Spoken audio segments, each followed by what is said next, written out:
ñu mën di waxtaan lan mooy gën a doxal gox lan la jeunesse bi war a mën a def lan la jeunesse bi war a mën a taxaw fan ñoo sooxee ban côté ban secteur pour état bi taxawee rek gën a accueillir ñu gën a mën a def fii par rapport ak mane li ñuy wax tamit échec day bëri ci organisation yi. maanaam organisation yi ci bëri loo gis bëri début bi moom may jàpp quoi maanaam début bi mbooloo bi day ñëw gars yi dañ ciy nekk mais au fur et à mesure ñu avancé dañuy gis ne gars yi ñu ngi delluwaat ci seen mbiru bopp.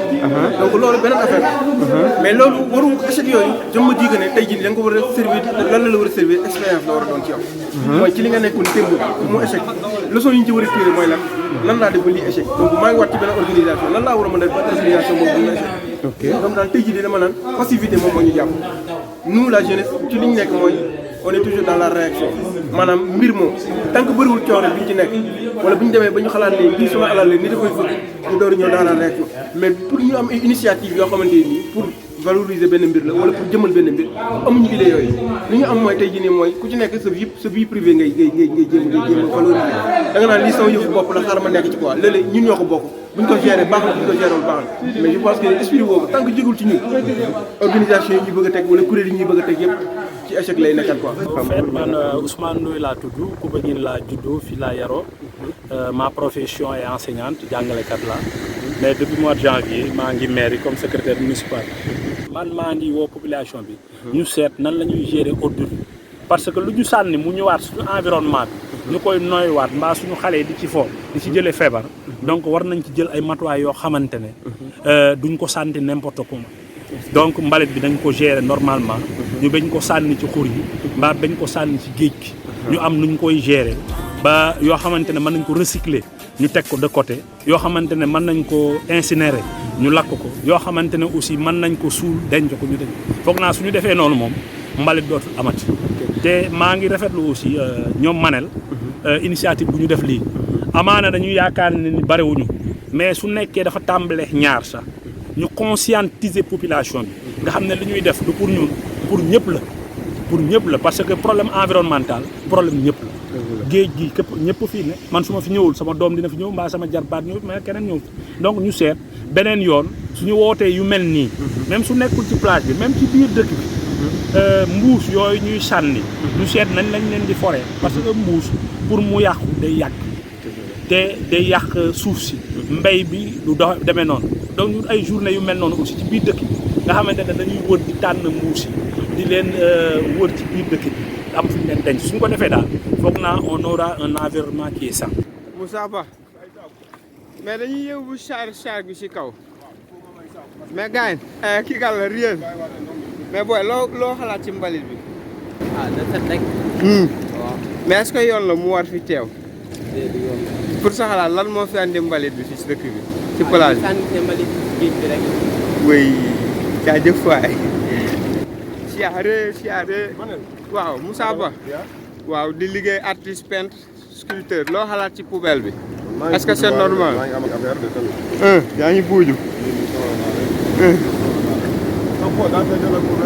oui. mais dama koy defaraat jëngal ak xaalis bu bari. may gars yi ay mbuusi ndox ak ay bagages yooyu noonu. poubelle bi moom lu ko fi indi ma ne la xam naa ko. mooy taw bi rek bu tawee dañuy tuur ci kaw ci xur yi yaakaar ne fa lay des loolu noonu taw bi moo koy dawalaat mu dugaat donc du foofa ngeen rek nag partout la ndaayaan xam nga géro lay wàcc rek ñëw après géej gi nag da koy dawal di ko wërloo ba fu mu ko neex mu bàyyi ko foofu. jaajëf waay. en tout cas daal loolu damay daal. yéen a ngi liggéey bi rafet. monsieur comment vous allez. ça va. En tant qu'habitant du village, en tant qu'habitant de la place, à votre avis, qu'est-ce qu'on peut faire pour éviter que la poubelle arrive ici? Ah, il faudrait que les supermarchés décident de ne pas faire d'emballage en plastique autour des produits qu'ils vendent, limiter les emballages en plastique. Oui. On va vers le sachet papier, on va vers des systèmes qui sont moins polluants. Les consommateurs aussi doivent faire le choix. Quand je vais dans une boutique, si je vois le boutiquier qui met mes produits dans un sac plastique, dans un mbuus, je lui dis bah, un mbuus bi, plastique d'Apagnan, même si c'est recyclage, ça va mettre encore des années ou des mois à se dégrader sur la plage. Donc on va vers le carton, vers le papier, vers moins d'emballage. Déjà c'est un grand pas. Après, chaque petite contribution, ça va permettre d'améliorer un peu les choses. Merci beaucoup. Rappelez-nous le nom pour Mathieu, ceux qui ne te c'est connaissent Mathieu. pas. Mathieu. Mathieu, Merci beaucoup Mathieu, habitant de jaajëf Djupab. waay. Yarama, Bégué Boté, ça c'est Daouda, dëgg salaam salaam. habitant de Popenguine. gërëm di leen sant di gis ne concept bi ngeen def nice na trop di ñaaxaat jeunesse si dëkk bi xam nga chaque samedi wala chaque dimanche su ñu amee temps ñu wàcc si nettoyer plage bi parce que lii dafa ñaaw trop naay sul ci waa town bi naay sul ci dëkk bi Popenguine xam nga parce que gan yi dañuy bëgg a ñëw di sangu ci plage bi donc bu amee ay déchets rek après day métti quoi di leen gërëm bu baax a baax wan loo Yarama Omar, yokkute rek. Citoyen. Ne protège pas la nature va se révolter. Et qu'est-ce qu'il y a? Le coronavirus. Ah, c'est la revanche de la nature, n'est-ce pas? Oui. Ah, il faut faire attention.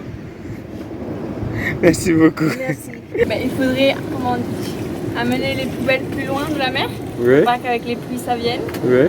Et voilà, c'est tout, et ramasser plus souvent possible. Ok. Merci beaucoup. Monsieur Nguer, waaye looy xalaat ci bés bi.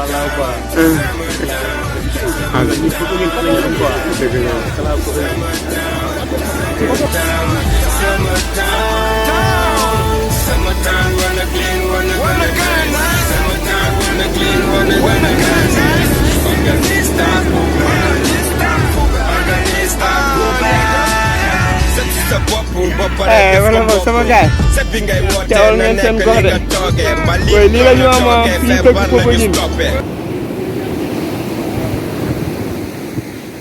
li la wër ñu ñëpp dañ ci war a taxaw pour seetal ko jekkal parce que tamit ñiy doxantoog touriste yaak ñëpp dañu ci am wàll parce que ay mbalit ak affaire yooyu fu mu la war jàppal ne yaa ngi dund ak ay microbe ak affaire yooyu donc ñu ngi ci góorgóorlu parce que ñu dañ fii si biir incha allah. ak jërëjëf à terre.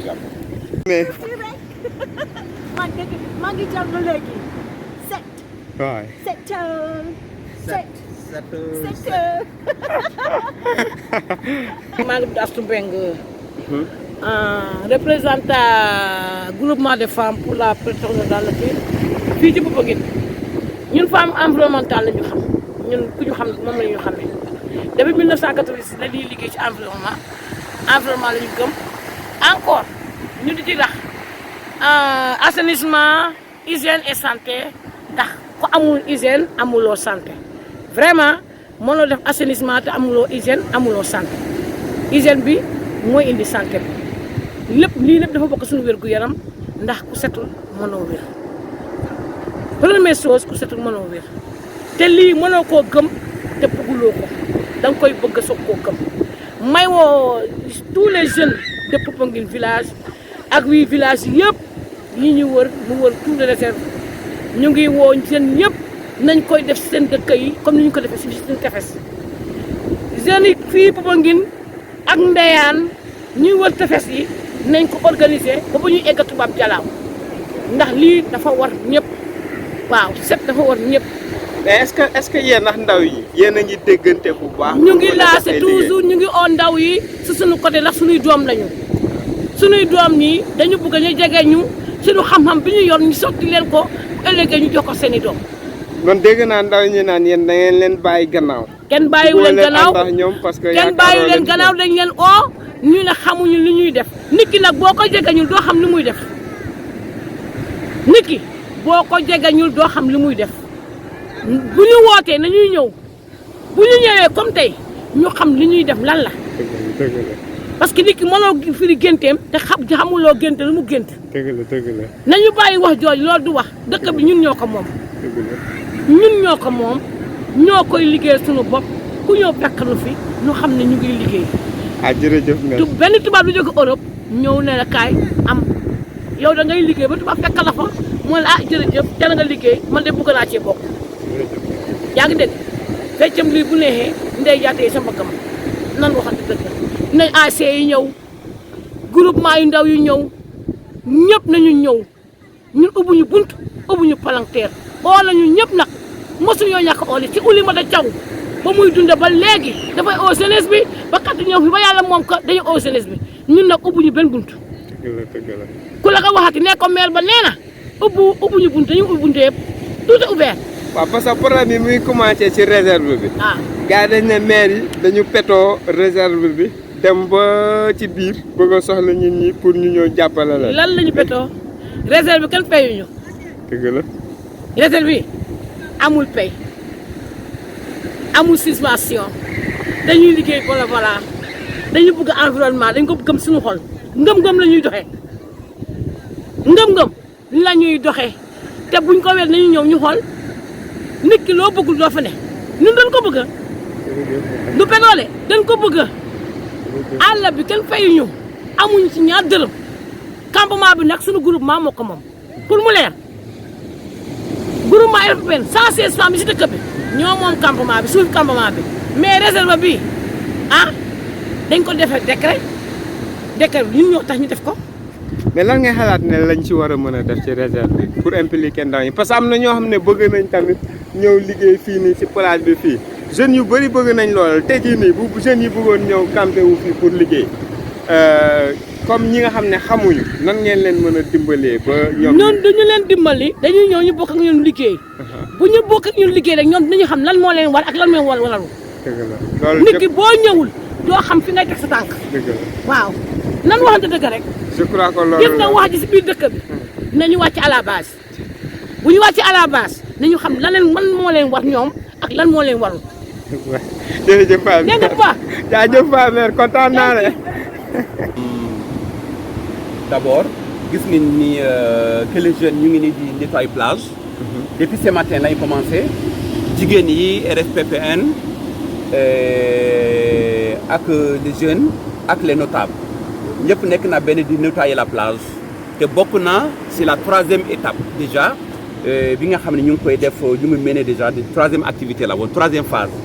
Première phase bi dañuy defoon reboisement pour la réserve le collectif gis ngeen ko mu nekk benn succès pour nga xam ne l'environnement dafa ñor c'est pour la génération future déjà li ñu war a bàyyi. Deuxième phase def nañu cybercase de reboisement et nettoyage de cybercase jeunes tamit ils ont vraiment répondu ils ont compris les messages. Troisième phase bi c'est nettoyage aujourd'hui la plage. Pourquoi la plage?